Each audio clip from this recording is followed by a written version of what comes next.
former minister and founder of Something or Other Publishing, Wade Franson, is the host of Created in the Image of God, a series that examines the role of religion in society, from messianic returns to the emotive responses transmitted through our culture.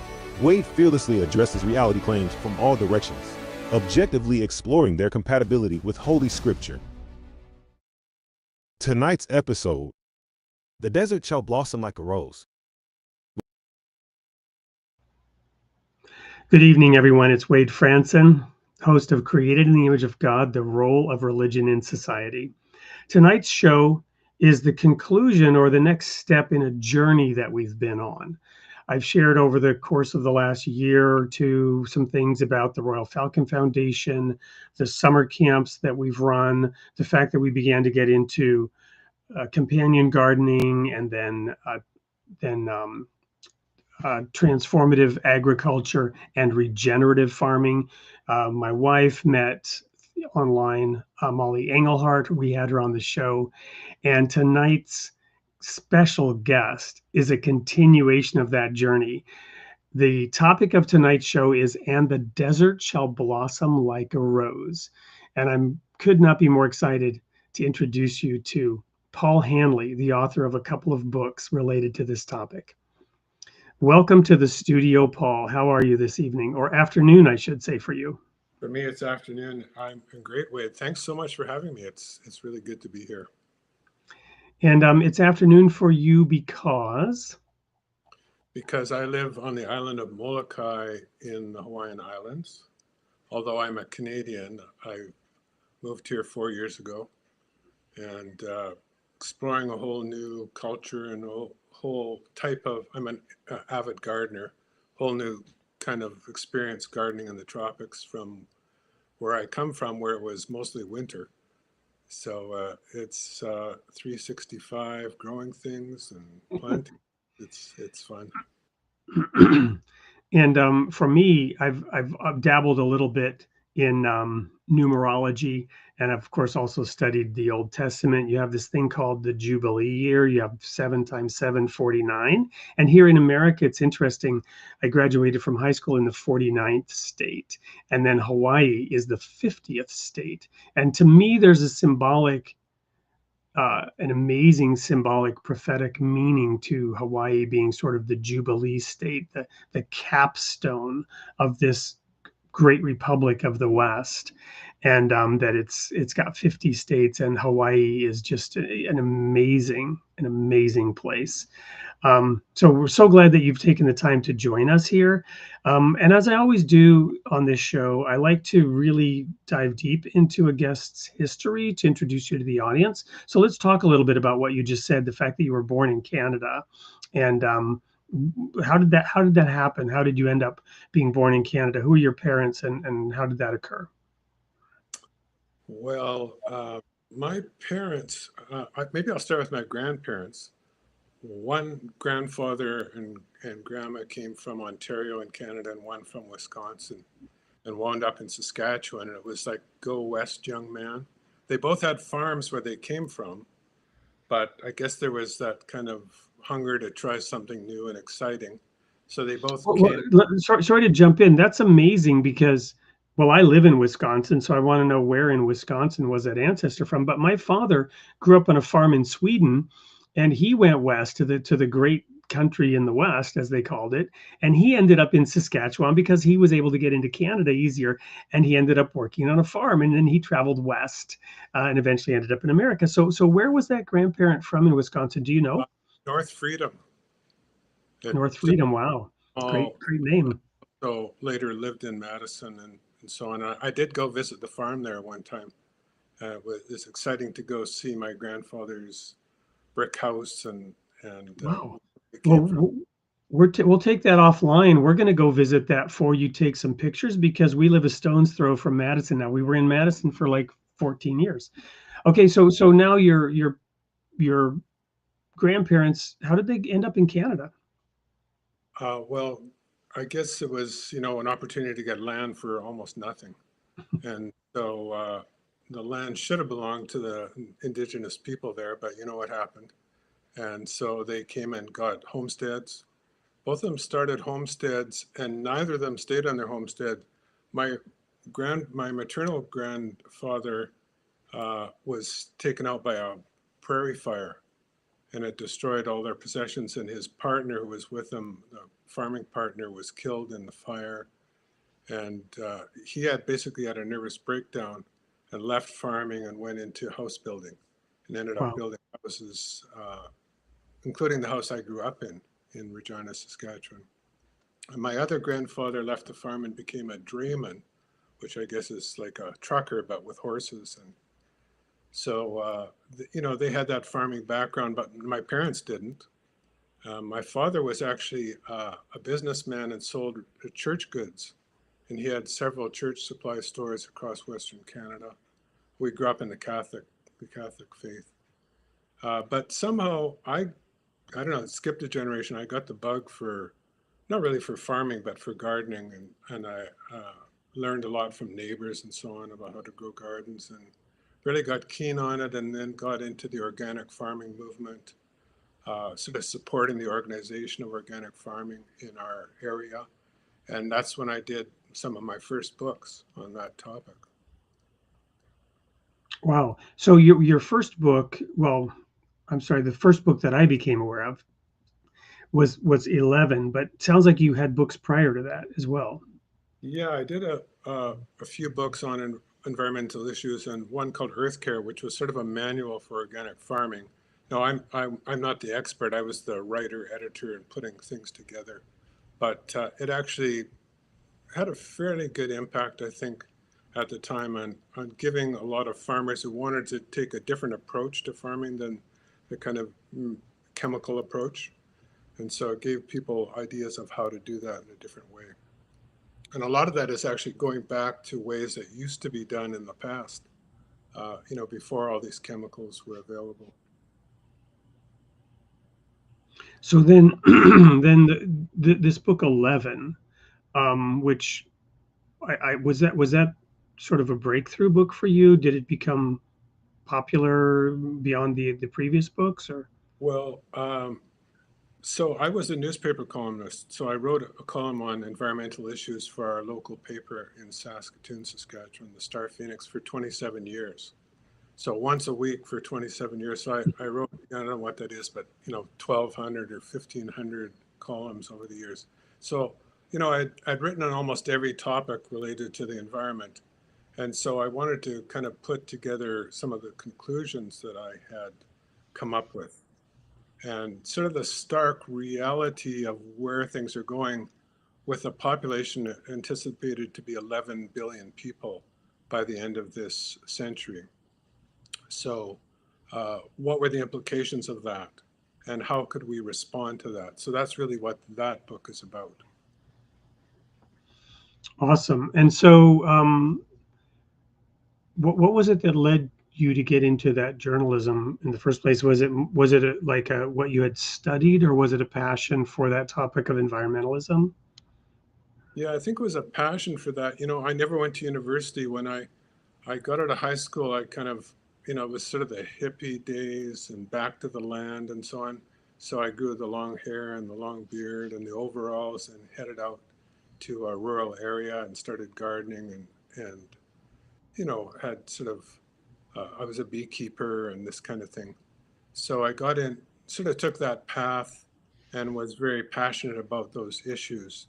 And so had some success and some skills in writing. So I just started writing and putting things together, and eventually found some markets for it. Wonderful. And somewhere along the way, religion, other than your Catholic upbringing, entered in, right? Because your next book is Adasiyyih, which was what captivated my wife's interest. And the next segment will reintroduce her as a co-host here to get into that. But I want to just find out a little bit about that transition, because Adasiyyih is a book about the Bahá'í community in the Holy Land in northern Israel. And so, what was it? What was it that led you to move away, in a sense, from some of your Catholic upbringing to embrace a different perspective religiously? I think I really became disillusioned with with religion as a youth. Like, I think a lot of the youth in the 60s and 70s did kind of move away from that. And really, I would describe myself as an atheist for a while. But then I heard about the Baha'i faith. It took me maybe 5 years from when I first heard about it to investigating it and meeting people in the Baha'i community and kind of reacquainted myself with spirituality, I guess I would say. And it became a great inspiration for me. And sort of simultaneously as becoming a part of the Baha'i community, I was also becoming part of this kind of agricultural, alternative agricultural movement.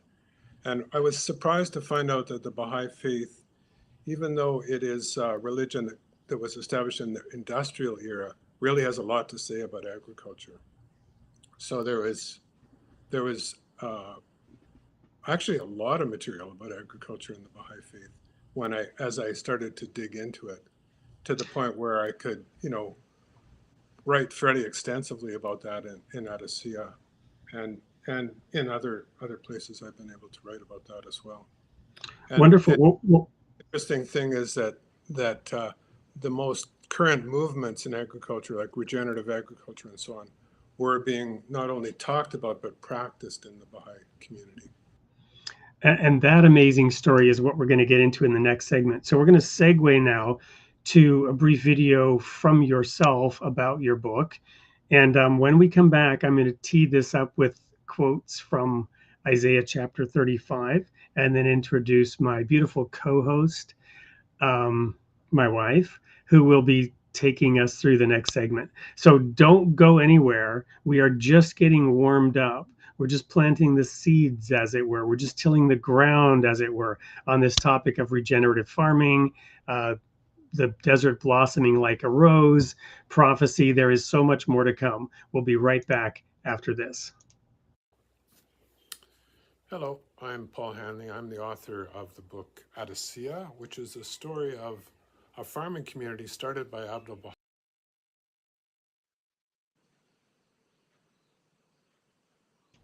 For some reason, I'm not able here to switch the format. Hello, I'm Paul Hanley. I'm the author of the book Adasiyyih, which is a story of a farming community started by Abdu'l-Bahá in the early 1900s in what's now Jordan. I wrote the book because I thought it was a very interesting, pioneering example of regenerative agriculture and agroecology that's quite relevant today to efforts to build and transform food systems in rural communities. In addition to telling the story of Adasiyyih, which became a model community for the country of Jordan, often visited by its royal family and by delegations from around the world, I wanted to tell the context of this story, which is the lives of the central figures of the Baha'i faith who were themselves engaged in agricultural activities and also participated in depth in public discourse on agriculture and food systems and engaged in social action, as well as the stories of many early agricultural villages that were Baha'i villages in Iran and in as far away as Burma. So I hope you find this book interesting, relevant to food system change today, and thank you very much. Well, excuse me. I guess those technical difficulties also caused me to be speechless. Turns out we cannot change the orientation from landscape to portrait when we're live. So even though we tested that out before the show went live, we learned something today. We always learn something. So for the audience now, you're going to learn something fascinating. I'm going to share my screen real quick, read a couple of quotes from Isaiah 35.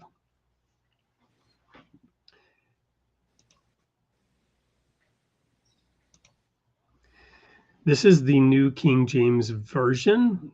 The title of this chapter, The Future Glory of Zion, a prophetic message from the ancient past. This is a chapter well known to me in my prior life as a Christian fundamentalist minister that was eagerly anticipating the return of Jesus.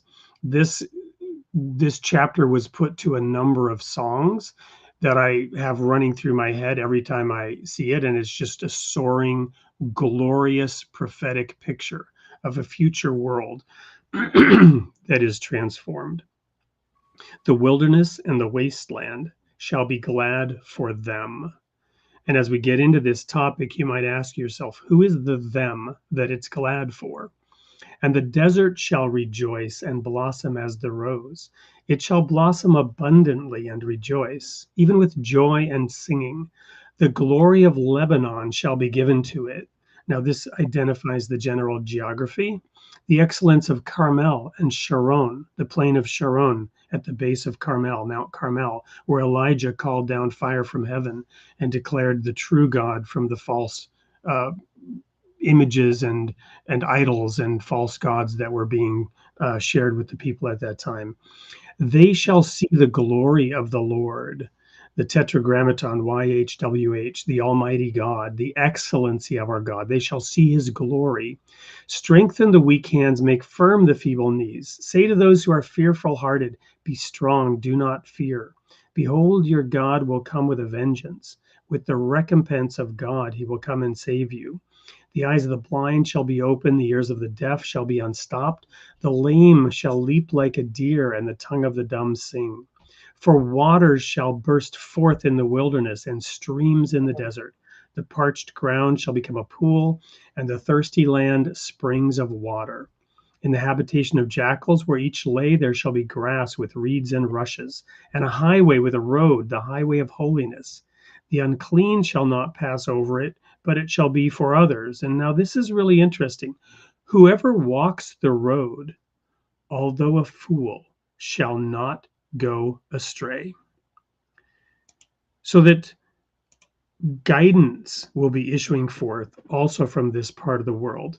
And the amazing story of Adasiyyih is, in my view, and in Paul Hanley's view, a partial fulfillment, a prophetic fulfillment of this prophecy. So I'm going to bring my better half, my wife, into the studio now to conduct the next portion of this interview, because while I've dipped my toes in that book and read segments of it, she's actually read the whole thing. So welcome, Angela, and I'll bow out, and she'll take over this next segment.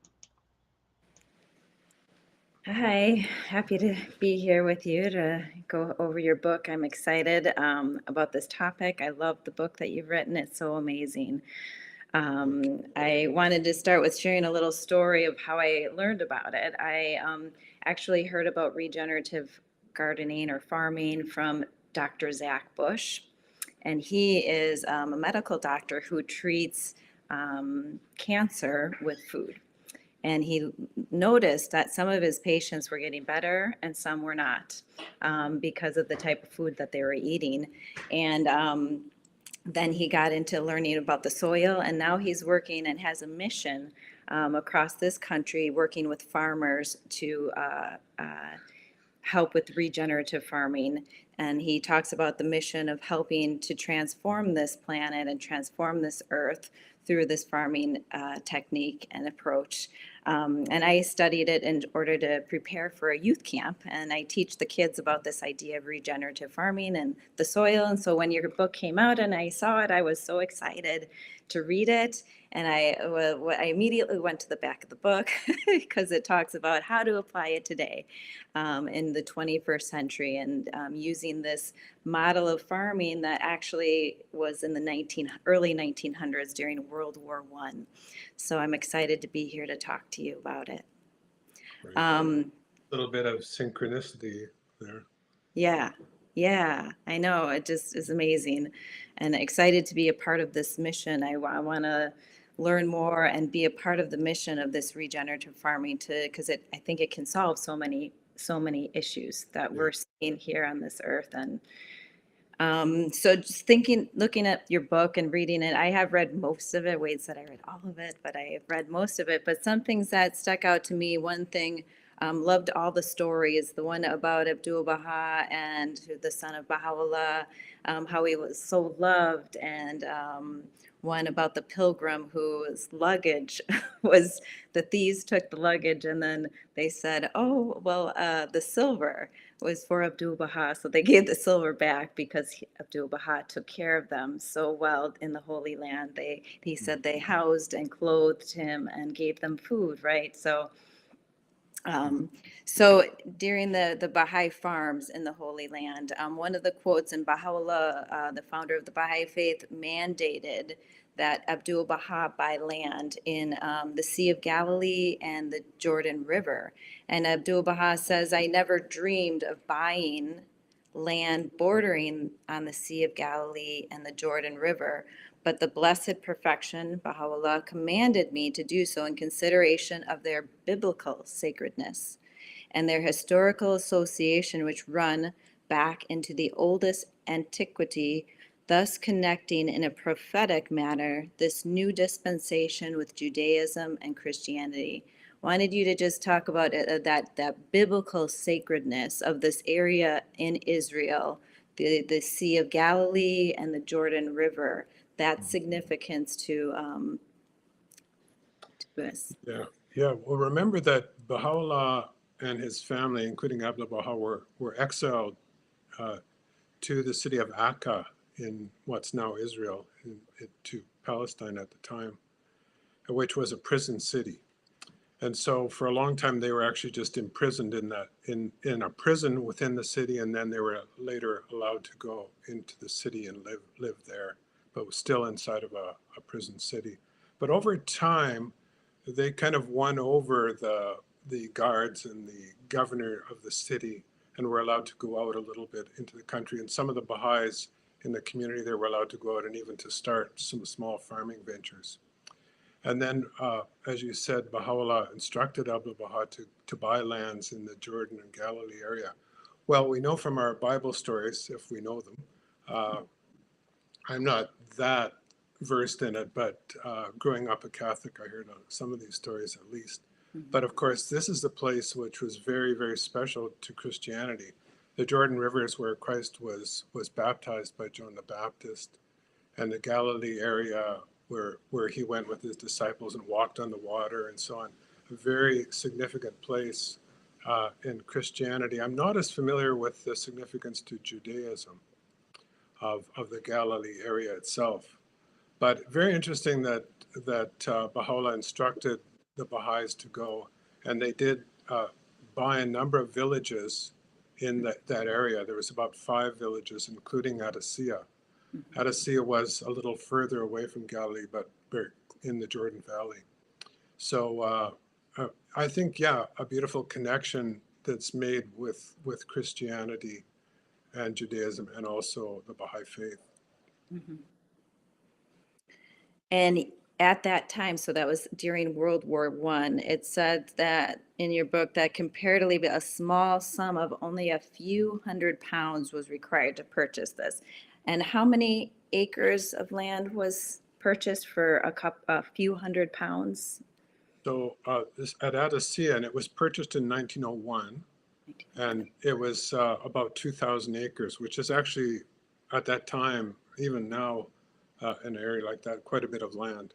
So, but this was became a farm for a community. So it wasn't farmed like we think of today with one farm family and big equipment. This is all work done by hand, and you needed lots of people to work there. Mm-hmm. And he brought the farmers over. A lot of them came from Iran that helped kind of establish this farming community. Yeah, Abdu'l-Bahá made 2 attempts to start a farming community. First, he sent some of the Baha'is from Akka to start farming, and they didn't have that much success, and whatever they grew was actually robbed by bandits. Mm-hmm. So that wasn't very successful, and they had to give up. Then he rented out the land to a prominent Christian family, actually, out from the area. They tried farming it. They also failed. Mm-hmm. So around 1907, Abdu'l-Bahá wrote to the Baha'is in Iran, in Tehran, and said, can you send experienced farmers? Mm-hmm. So I think he understood you needed people with more experience, but also more of them. And so a group of farmers from a village near Yazd, who were all of Zoroastrian background, they were Baha'is, but of Zoroastrian background. Wow. Zoroastrians were the 3 wise men that came to meet Jesus. Yeah. Were Zoroastrian. And so they came and actually started farming. They sort of gradually came in over a couple of years. And ultimately, there was a community of about 200 Baha'is at Adasiyyih, of these families from Iran, but also many of the local people, local Christian and Muslim Arabs were also involved to agree in the farms at Adasiyyih. Wow, the diversity of people that helped. That's amazing. Zoroastrian, Christians. Yeah. That's awesome. Wow.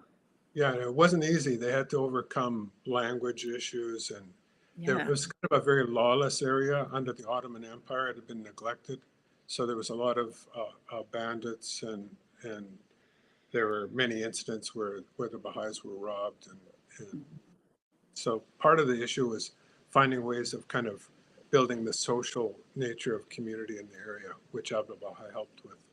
Mhm. And they were faced with many challenges, one being the heat, another being malaria, and that the land was neglected. So it took a lot for them to establish this community, and that they were able to bring this idea of regenerative farming during this period of improving the soil and improving the land, which Yeah, so the land in the Jordan Valley, which today is sort of the richest farmland in both Israel and Jordan, at the time had been neglected by the Ottoman Empire for a long time, and it was depopulated. Most of the farmland had grown back into thorny scrub brush, and also in the place where Adasiyyih was, there was a malarial swamp in the middle, and there were also venomous snakes and other wild animals and so on. Plus, it was extremely hot there. And so Abdu'l-Bahá was very transparent. And he said, I'm inviting you to these farmers. He said, I'm inviting you to the most inhospitable place in the world. But he said, however, over time, God will change it. God will even change the weather in your benefit. So there was initially there was no houses or anything. They had to build mud houses initially, and with hand tools, dig out all the roots of all these thorny scrubs and really start literally from scratch to get a farm going. wow. But they transformed, and at some point, the land then was, I read, somebody bought part of it and said it was like paradise when they got there. Yeah, yes. Yeah, gradually they did transform it, and initially they just started out growing wheat and barley and basic grains like that. But Abdu'l-Bahá advised them to diversify. So one of the important things they did was to diversify into many, many crops. At one point, I found, I think, about 60 different crops and animals that they had on the land. And, he introduced practices like adding livestock, so you had manures to enrich the soil, using cover crops, using legumes in rotation, and so on. But also introducing a lot of perennial plants like fruits and nuts and so on. Mm-hmm. So it became a very kind of a complex mixed farm, and gradually they were able to add irrigation and so on. So it became a very, very rich and prosperous farm in time. Wow, amazing. Also during so the primary crop was wheat, right? And that was the time when Abdu'l-Bahá was called knight commander, I guess was the term, or that what he was knighted. I've heard the story many times, so reading kind of some of the details was really awesome to learn about these details of that the main thing that was distributed during this time of famine. Many people were starving, and this was early 1900s during World War I, but he was able to produce a lot of the wheat on these farms and then take it from the farms into Haifa and Akka, correct? I read like 200 camels was mobilized to carry the wheat into Haifa, and 400 camels were delivered, and they stored the wheat underground. Yeah, initially at that stage, they were growing a lot of grains, and Abdu'l-Bahá said, I think perhaps I've even speculated that he started the farm for this reason, because he was traveling in the West in the early part of, from about, I think, 1909 to 1911. He was traveling in the West, and he was telling people that a war is coming. He was trying to encourage people to prevent warfare.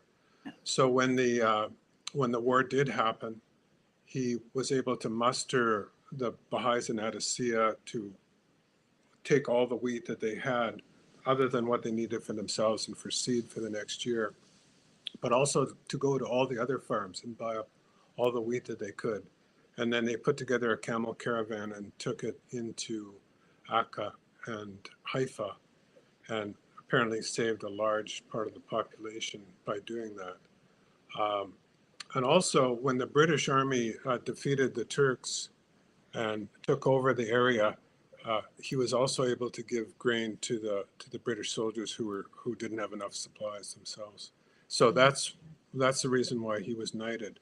He was knighted. He never used the title Sir Abdu'l-Bahá Abbas. Yeah, amazing. Amazing story. I love it. All right, well, we're going to be taking a commercial break right now. And when we get back, we'll talk about the impact that your work is having on the Baha'i community in Israel and what's next for you. Okay. Hi guys, I'm Molly Englehart, plant-based chef and regenerative farmer. And I want to show you guys a little bit what we're doing to divert plant material from my restaurants and bringing it back to the farm, creating soil and closing that loop. We always talk about the problems with the environment, and we talk about gas, and we talk about coal, we talk about fracking, but actually the number 3 environmental problem is methane coming out of the landfills. And what is creating that methane is food waste, food scraps, yard scraps, biomass going into the landfill. And so each and every day in our restaurants, we collect 100% of that biomass and we bring it back to the farm. If you imagine buffalo cauliflower at Sage, it's delicious, people order it all the time, but think about that big chunk that you cut off the bottom of every single cauliflower. We fill a 55-gallon drum of those every single day. And so that, along with kale stems and citrus and avocado peels and avocado pit, gets loaded by liftgate onto a box truck. That box truck goes around to all of our restaurants. And we come back to the farm. So every day the compost from the restaurant gets dumped, and then we cover it with manure.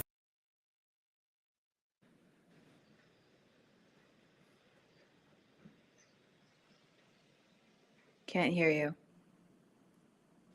Welcome back. That ad gets cut off a little short, but we had Molly Englehart on our show a few weeks ago, and she will be back. We wanted to show that ad to illustrate what Paul was saying when Angela was talking about how in the Holy Land, 100, 120, 140, however many years ago, these people, Abdu'l-Bahá was pioneering all the principles that are today being espoused by Zach Bush and others around regenerative farming. And Molly is a practitioner with a farm down in Texas. So Paul, in your estimation, how profound is the pioneering work that was being done by that Baha'i community, having studied into it, having read the book?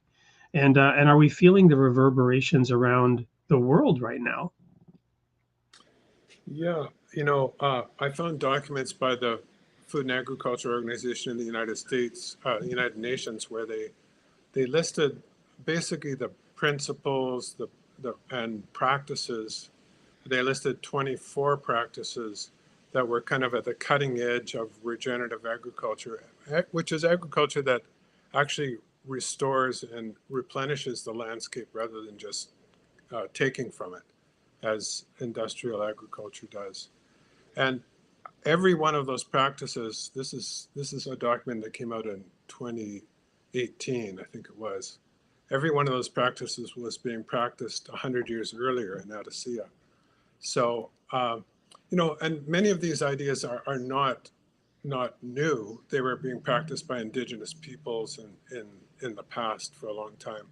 But I think it's a really good example of a fairly modern story, an early modern story of pioneering these methods in a very hostile environment, socially hostile, physically hostile. Yeah, I think it's an exciting story that there were people doing this, and we can look back at their experience and see what we can learn from it.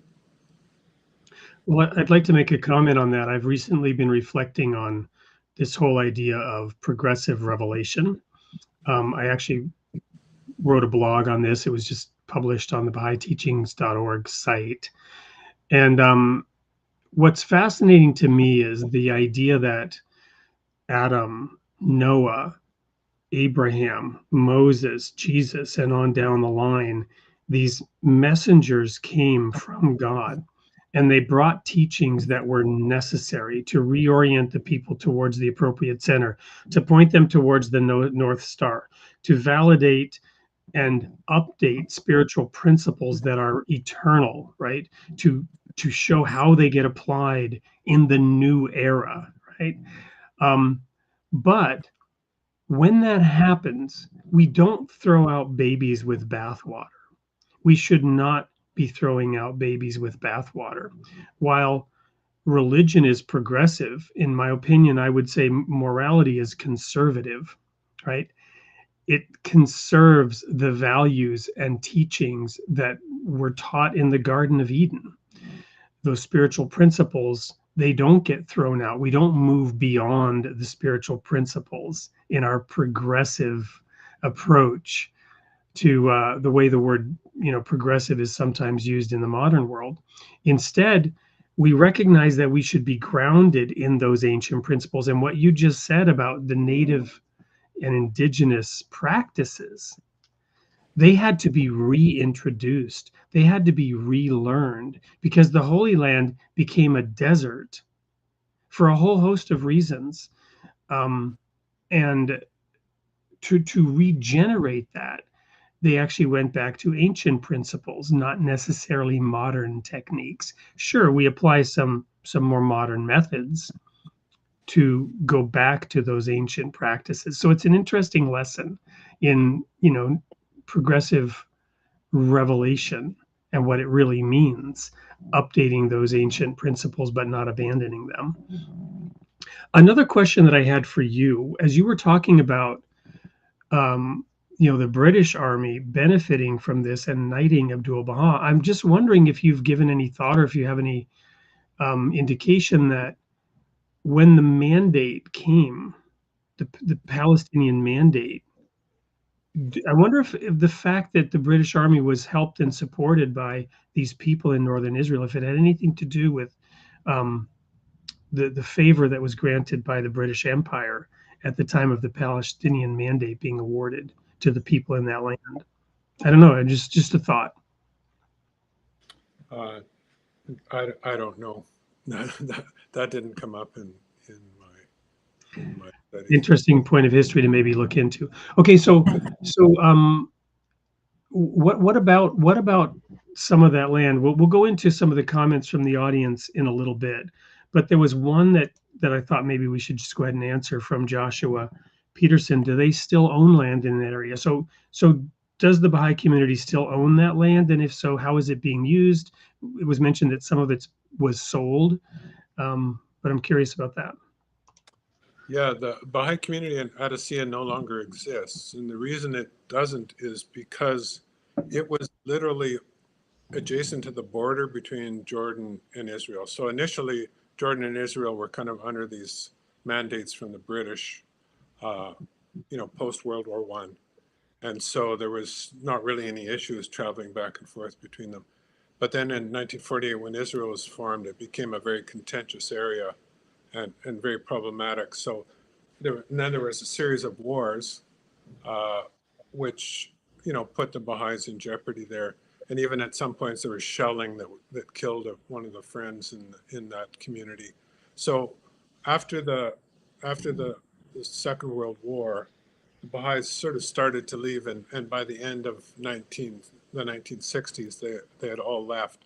There was also a land reform process going on in Jordan, where all the land was given back to the sharecroppers and peasants, taken from the landowners, given back. So the Baha'is were offered, the individual Baha'i shareholders, sharecroppers in the land at Adasiyyih were offered the land, but they wouldn't take it because Abdu'l-Bahá had said this land is an endowment for the Baha'i community in Israel, for the Baha'i World Center.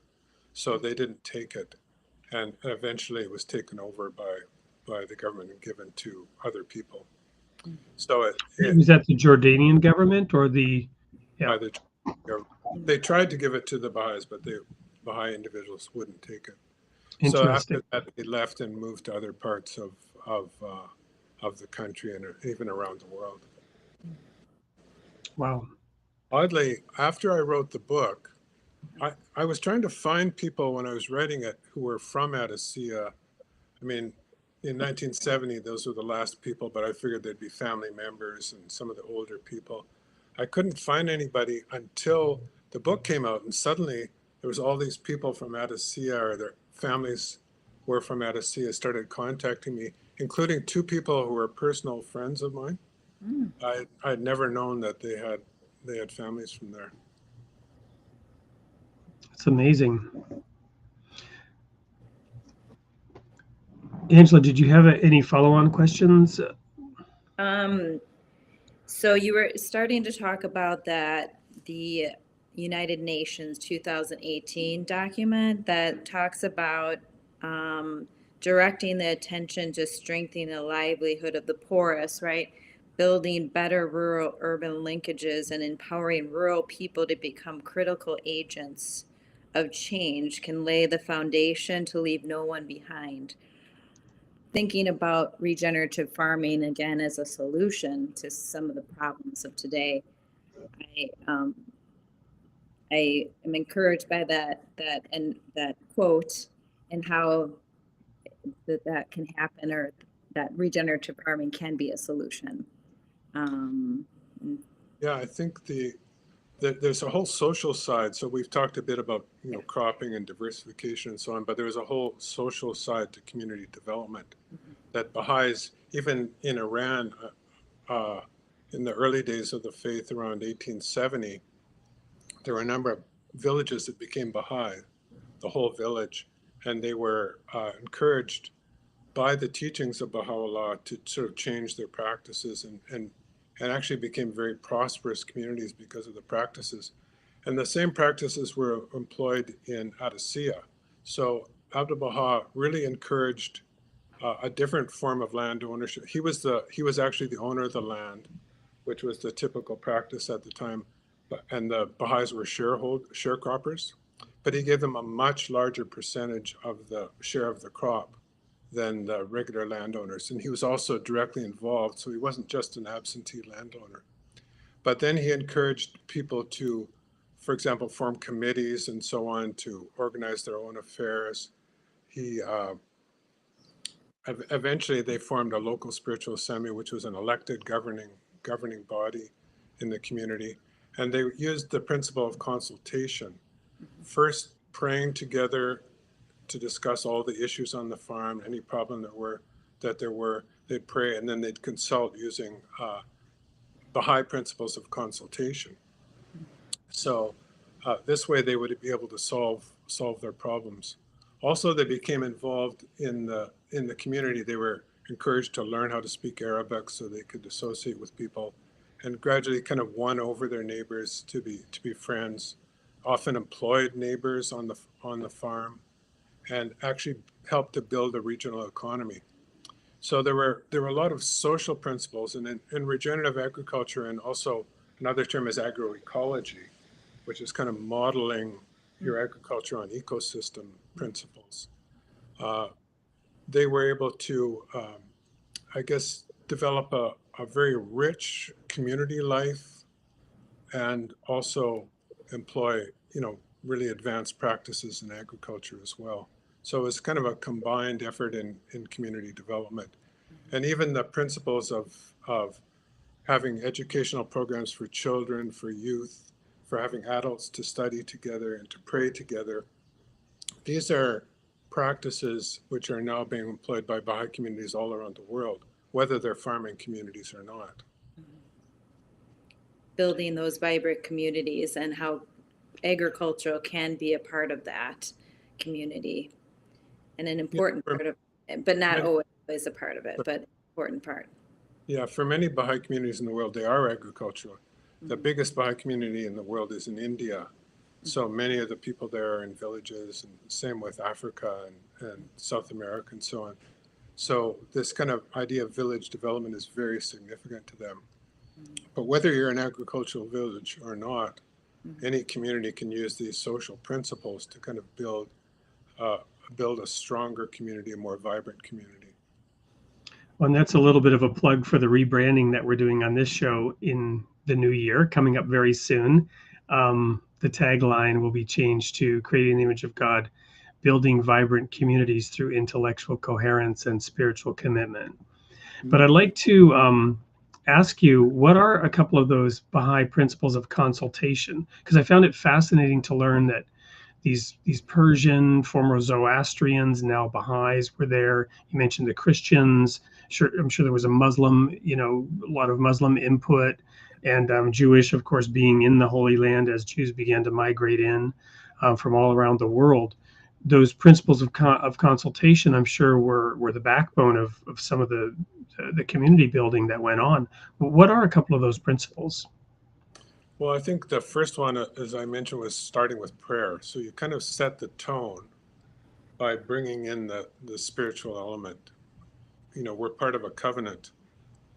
Our community and our covenant includes the divine, includes God. So let's connect together around those spiritual connections. And then the idea is for people to share their ideas, but not be attached to them. So I've got a concept. I'd like to give this concept to the group, and you describe it frankly and openly what you think should happen. But then you kind of step back, let the group take that idea and work with it. I'm not gonna push it. I have to win and get my concept accepted. But you make your argument, step back, and be detached, and everybody else does the same. And then you look at the ideas that are presented, and you choose what seems to be the best approach. Then carry it out, and then you can go back and assess. Well, did that work? Was that effective? Oh, maybe we should have tried this other one, and now we'll see how that works. So, I guess those are some of the main ideas. I'm reflecting now on the contrast between what was being done in Adasiyyih and how the community there was able to help the British Army, for example, in World War I, because what was going on in World War I? Well, it's called trench warfare, right? And if we're not bringing that humility, if we're not bringing words mild as milk, the love, the spiritual overview that ultimately it's in the hands of God, inshallah, then we end up in trench warfare, right? People dig in to their positions, right? But at the same time, you have these other principles such as everyone must feel free to fully and frankly express their views. And Abdu'l-Bahá used terms like setting forth one's arguments. He used that term, or at least that's how it's translated. I mean, I don't speak the original language, but to set forth one's argument, right? And then there's this one that I really like, because the Bible says, as iron sharpens iron, so a man sharpens the countenance of his friend. And you think of iron sharpening iron, right? You get a spark, you get a clash. If you've ever sharpened knives, you do that on a stone, or even we have a sharpening tool that's metal, right? And Abdu'l-Bahá said only in the clash of differing viewpoints or perspectives or opinions, only in the clash of differing opinions will the shining spark of truth emerge. So it's not that you never have a clash. In fact, Abdu'l-Bahá seems to indicate you're going to have clashes. They will happen. They must happen. If they're not happening, then that's because people don't feel free to fully express themselves and to set forth their arguments. But it's not being done in the context that leads to entrenched positions and trench warfare. The issues, the differing viewpoints that come from different cultures, different temperaments, different aptitudes, different perspectives, those have to be put forward. You know, it's not conformity, it's not the majority insists and everyone else goes along. The minority must speak up and fully express that I see it differently, and here's why. Yeah, for sure. And you know, in this process, both the social process and the physical process of farming really worked. And in time, Adasiyyih became known as the model farming community of Jordan. And interestingly, the royal family of Jordan come to visit them and even stay with them at times. And the king of Jordan would fly in his helicopter, and he'd jump out and run up into the Bahá'í center without his guards, knowing he was perfectly safe, and would visit with the Baha'is. And then when delegations would come from other countries, he'd bring them to Adasiyyih to see how advanced farming was in Jordan. So I found that really interesting. Also, the kibbutz movement in Israel, they would come to visit Adasiyyih and get tips. And interesting, I include some of them in the book with their comments on what a beautiful place Adasiyyih was. All the orchards and flowering gardens and so on. And they're saying, how is it possible in this remote part of the world, there's such a beautiful place? And so they took some of these principles from the Baha'is in Adasiyyih, according to one Israeli historian, and employed some of them in the kibbutz movement in Israel. So, you know, it did have this impact. And I'm hoping through the book that the story will impact people all over the world, potentially. They use some of these ideas, and they may be able to find them helpful in their community building processes wherever they live. Well, I'm reflecting now also on, I think I mentioned I was in Israel on the City of David archaeological expedition in 1981. I was 2 years old. No, I'm joking. Yes, I am that old. And when I was there, we stayed on a kibbutz. And the reason we were there is because our fellowship, our denomination, had these close ties with the Hebrew University, with Dr. Yagel Shiloh. This was a very prestigious thing to be allowed to be on that archaeological expedition. But simultaneously, in that same era, we were also working with the King of Jordan on a number of projects where people would fly and actually stay for a year working with the royal household on a number of things. One of which was to teach English and some Western orientation for the royal family itself. But also they had a program for handicapped people. And one of my best friends, a guy named John Andrews, don't know if he's listening in tonight. We go way back and worked together on many projects years ago. He was there for a year teaching basketball and sports to handicapped people, to those who were disadvantaged, wheelchair, setting up. And I think he actually was there and he proposed some of these activities.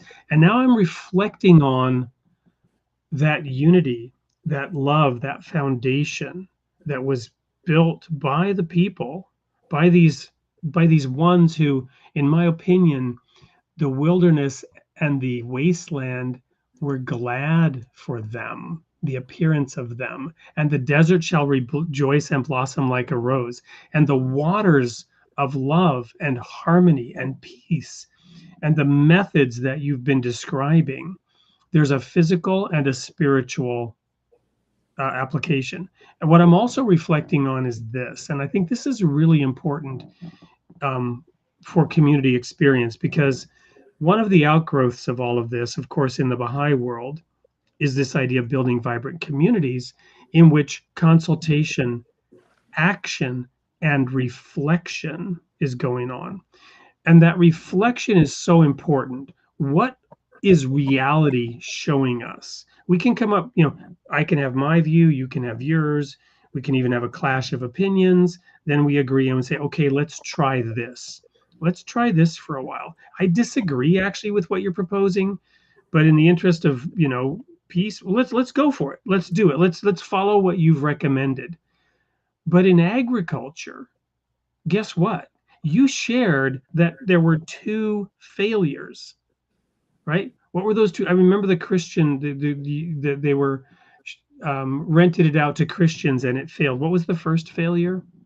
There was a couple of the Baha'is, young Baha'is, went and started farming there, and they didn't do well and were robbed and so on. Right. So perhaps, I don't know, I wasn't there. You know much more than me. Perhaps this idea was proposed and Abdu'l-Bahá said, all right, let's go for that. It was tried, but it failed. Perhaps those people were adamant and said, this is really going to work. I want to do this. This is what we should do. And he said, fine, go for it. I don't mean to make light of it or be glib, but then it failed. Okay, well, let's try this other method. Well, that failed. And finally, then he said, well, what about this method? And that method worked. Mm-hmm. So it worked for a period of time.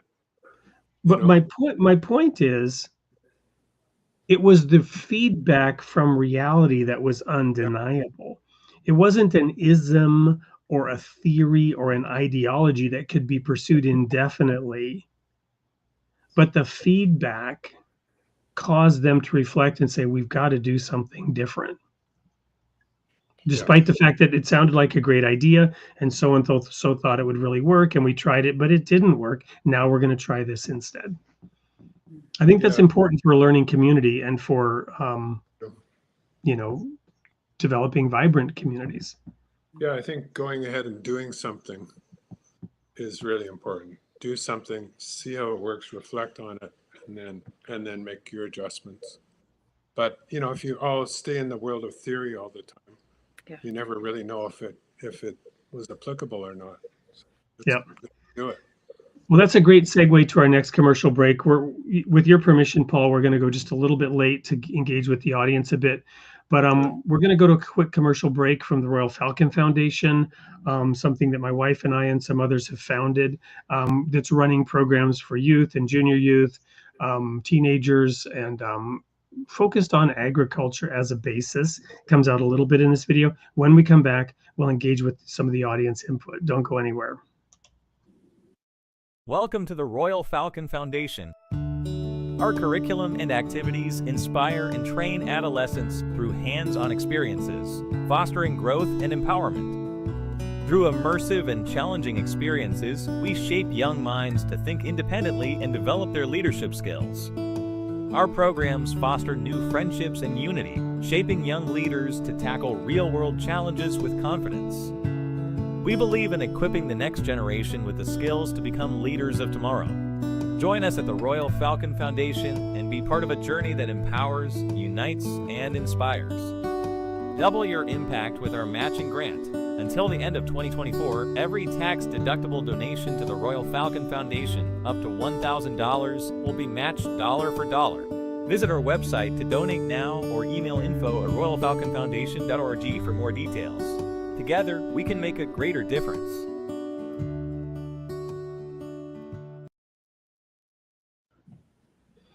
Welcome back. We're keeping Paul Hanley here a little bit over time with his hopeful permission here so that we can engage with some of the audience comments.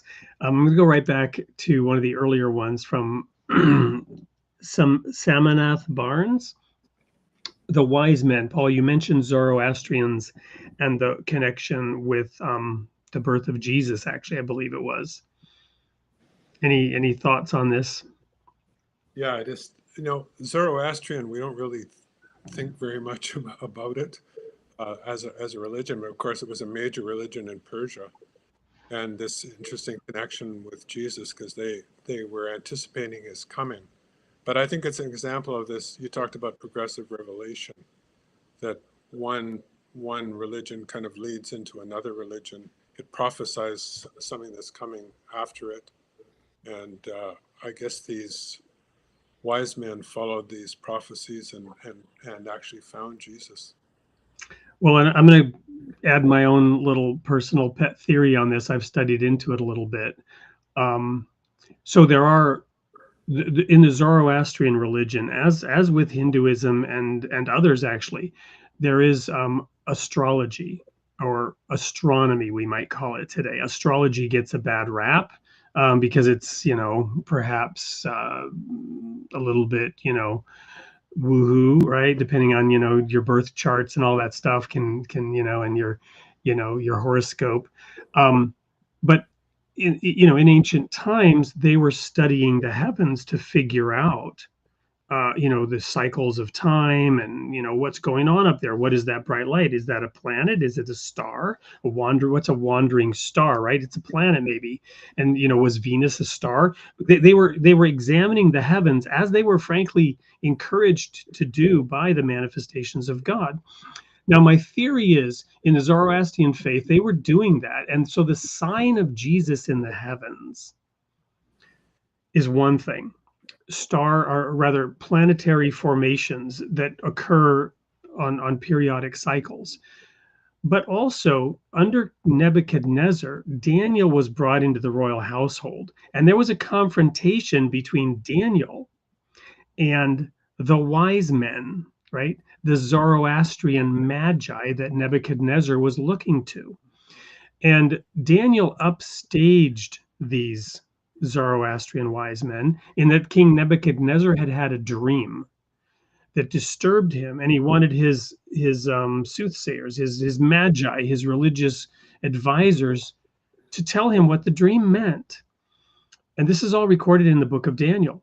And it says that Nebuchadnezzar, being a smart king, said, "No way I'm telling you what the dream meant. You'll make something up, and how am I going to know it's true?" Right? This is me interpreting what's in there.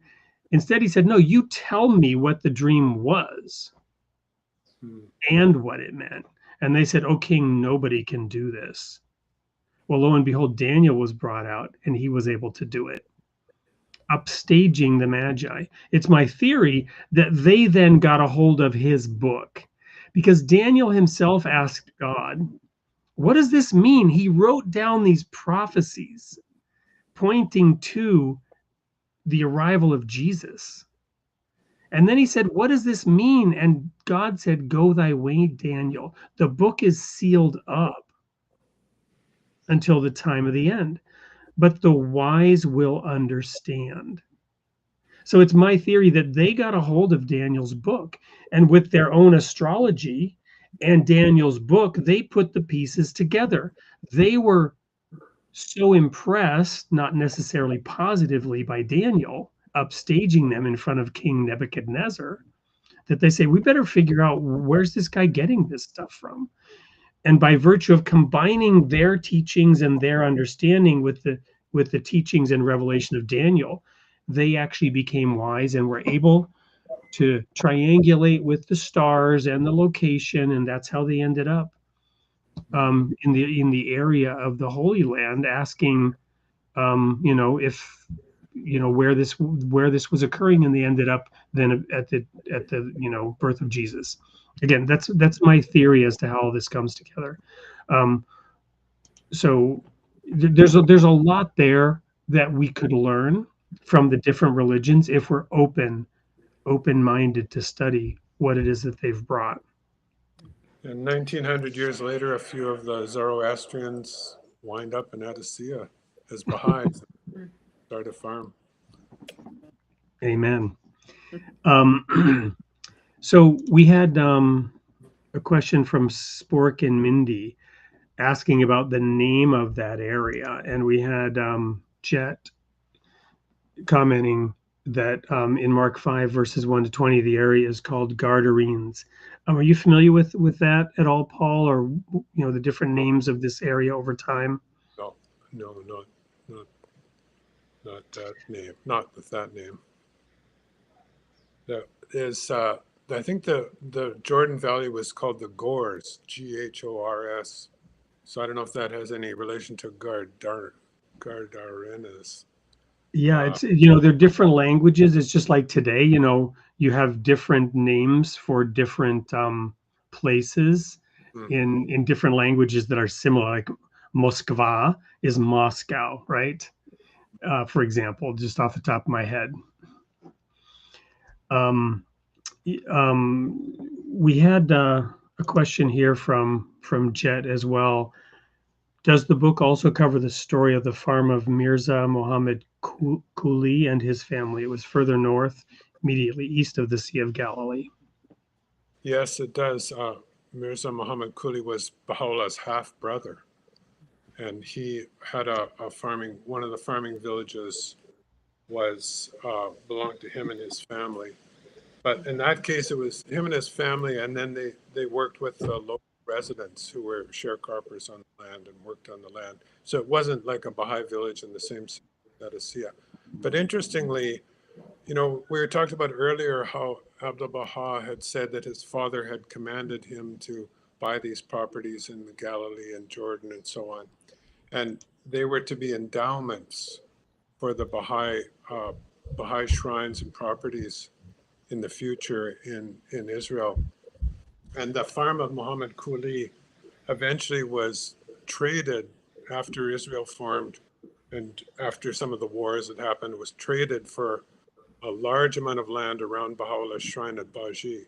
And it expanded it by about, 50 times the size of what it had been before after that exchange. So that idea of the endowments, that was the only case of those lands that they bought that I know of where they actually became a very important endowment for the Baha'i properties in the Akka area. So Joshua Peterson has made a number of comments. I'll just share this one. I thought it was interesting. Wisdom needs the data and intelligence of time to apply things correctly to different situations and environments that we're constantly learning. So there's regenerative farming and there's regenerative practice, I guess, as well. Mm-hmm. She was also, or sorry, they were also saying that humility and love can set everyone's thoughts, words, deeds in the right place. There's a quote by Abdu'l-Bahá about how the words are clothed with meaning. There's something, are you familiar with that quote? Humility clothes the word with meaning, or love clothes the words with meaning. I think it's kindness. Kindness. Yeah. Yes, that's it. Well, So if we are kind, if we're really using words with kindness, I'm not very good at this, frankly.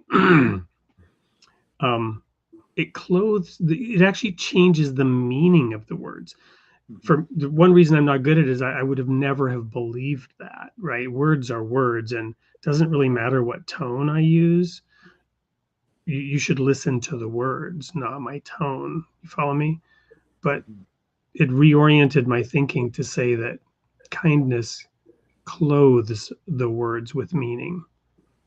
Mm-hmm. Yeah, very true. It's interesting, I mentioned these 24 principles the United Nations came up with. And the one principle they don't mention is spirituality. And I thought it was interesting that, this additional principle of coming together unitedly in prayer and kindness, talking about, and humility, I think really added so much to the viability of this project in Adasiyyih. And you think of it, it becomes the model community for the country. What were the special ingredients that made that happen as opposed to other villages in Jordan? And you have to think perhaps it was the level of spirituality that the people encouraged and cultivated in the community. Awesome. Well, we're over time. I'm going to show a couple more comments real quickly and then invite you Paul and Angela to provide your last thoughts before we go to the sneak peek for next week. X Ripple P. They found star maps as well as global maps long before we've been taught they should have known these things. I think we lost a lot of technology after the flood, a different kind, but lost. And I remember touring Egypt and having an incredible tour guide that showed us some of the early pyramid writings. Now, we were in Luxor, the Valley of the Kings, and we saw the hieroglyphics and the writing And but these earliest step pyramids in Mesopotamia, they had a completely different kind of markings inside the pyramid, and there are various speculations about how they were harnessing energy to move these stones and vibrations, and that there were technologies available in ancient civilizations that were utilized that have been lost. It's an interesting thought. I don't know if that's something you've ever looked at, but I thought I would go ahead and share that from X Ripple P, and from Jet, who's saying that area's, and I'm not sure exactly which area is called Kursi National Park in Israel, if it's part of what Abdu'l-Bahá had purchased, or if there's part of it on the, is there part of it on the Israeli side of the border of Jordan, or? Yeah, this is, none of those lands are part of that national park. Okay. So I think one more comment, well, two more comments from Bert Lawrence. Welcome back, Bert. Bert is a former guest who's spent a lot of time studying the Holy Land and the temple site of Solomon. Love to have him back on the show. He talked about, or he mentioned the wise men brought the wealth of Daniel to Jesus. Interesting thought there. And I think there was one more comment from Jet. Yeah, this is it. On December 24th, thank you, plug for an upcoming show, we will be discussing more on the wise men. And that's a great segue to the sneak peek for next week's show. We can do final thoughts after that, unless there's something, Paul and Angela, that you'd like to add now. Nope. All right. Well, when we come back, we'll hear your final thoughts.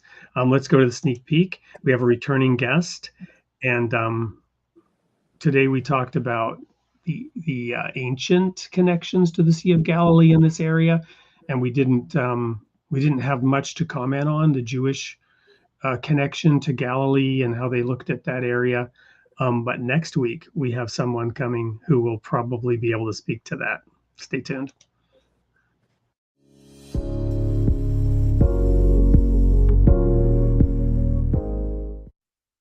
Hey everyone, it's Wade Franson here with the sneak peek of this week's episode of Created in the Image of God, the Role of Religion in Society. Each week, Tuesday at 8 p.m. Central, we introduce you to a fascinating guest to talk about a subject of spiritual importance and current relevance. This week is no exception. Take a look at this video, and we'll see you there, 8 p.m. Central Time, Tuesday night, for Created in the Image of God.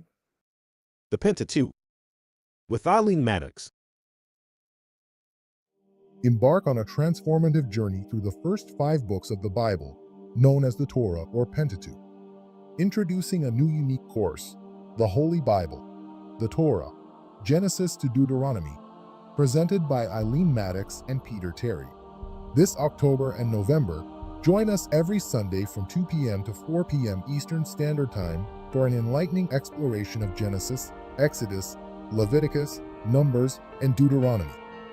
While thousands of books and courses explain these scriptures from Jewish and Christian perspectives, this course offers fresh insights inspired by the Bahá'í teachings.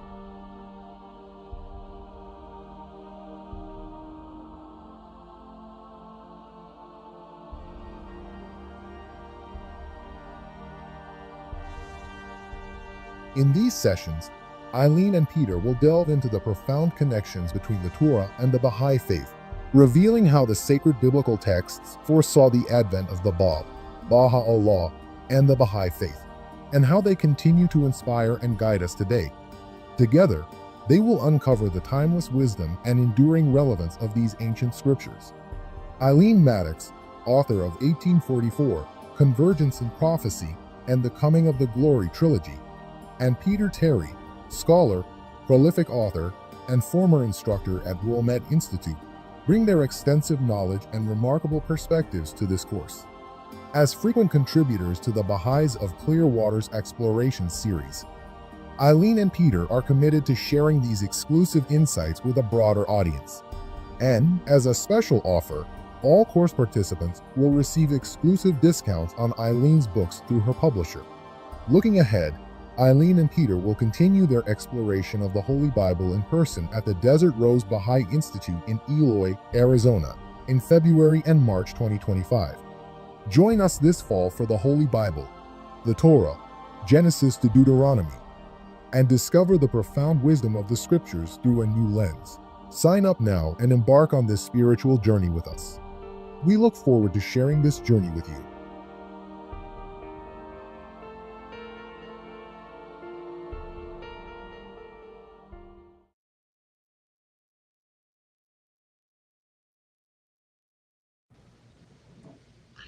We hope you'll all take the time next week, even in this busy holiday season, to join us for that wonderful presentation on the Pentateuch. So, Paul, Angela, thank you so much both for being here tonight. What do you have to share here as concluding thoughts and comments, wrapping up the amazing story of Adasiyyih and the impact that it had on the Holy Land and beyond? What would you like to leave the audience with tonight? Well, how about a plug?